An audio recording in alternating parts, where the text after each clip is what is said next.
And welcome back. We have done a lot of work here with creating an animated character. But what if we wanted to create a second character that could interact with this first one? And so what we're going to do is we're first going to start with our existing animation to kind of give us a framework to work with and then move from there. So what I want to do is I'm actually first going to clean up all of these rain layers just because I want this to be nice and easy for me to demonstrate with. So I'm just going to delete those out. And I'm going to go ahead and save this as a new copy. So I'm just going to call this Ninja 2. And that gives me a fresh framework to kind of work with. Now, previously we had thrown this shuriken over here, but maybe I want this shuriken to hit something, like maybe a piece of wood or something like that. So what I'm going to do is I'm actually going to go back into my Ninja layer just for a minute here. And what I want to do is I want to take that shuriken here, and I'm actually going to simply just move its position just a little bit so that way it's not actually striking the edge of the screen. So it's a small difference, but it's just a subtle enough one so that when I exit out and I play my animation, you'll see the shuriken stops before it reaches the edge of the screen.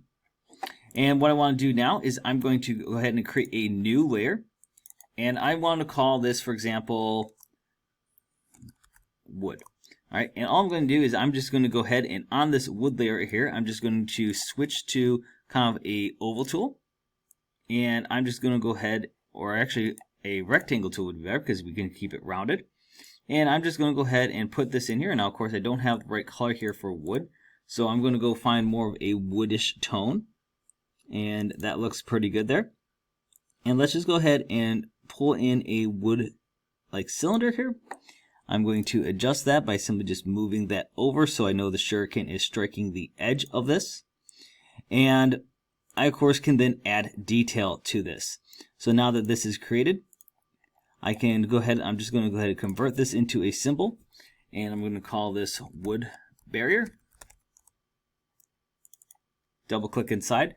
And now that we're inside this, we can go ahead and just use our drawing tools to go ahead and add different features to this. So for example, maybe I want to show the top of this, so I'm just going to switch to my oval tool, and I'm just going to go ahead and be able to draw on this some new features. So I want to make sure I put my stroke on here, so I'm going to go ahead and add a stroke. And I can then move this into such a way that it is now filling this barrier of this top of this rectangle. Now off screen it doesn't matter quite as much because again we are not going to see this piece right here, but we will see what's going on here. We don't have to worry about the edge of the canvas line because that's not going to exist.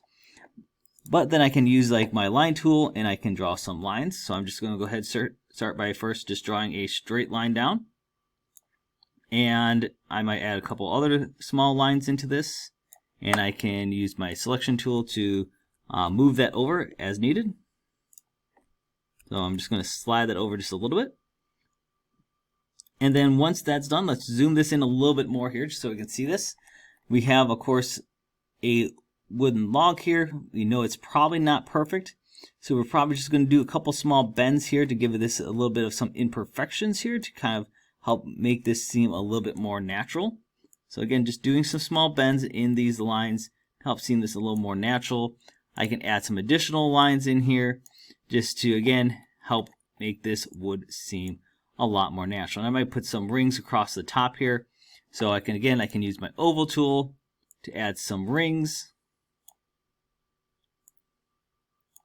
And I can switch to my selection tool to go ahead and bend those so it looks just a lot more natural and not quite just so out of place.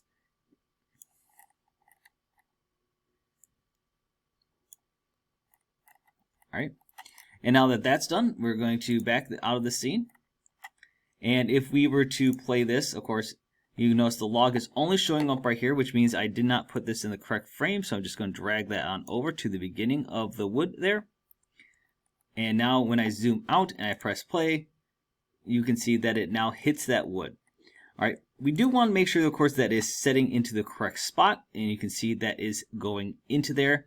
Now, we don't want this to be below the Ninja layer because otherwise this shuriken is going to sit on top of it. We want it to look like it's embedding into the wood here.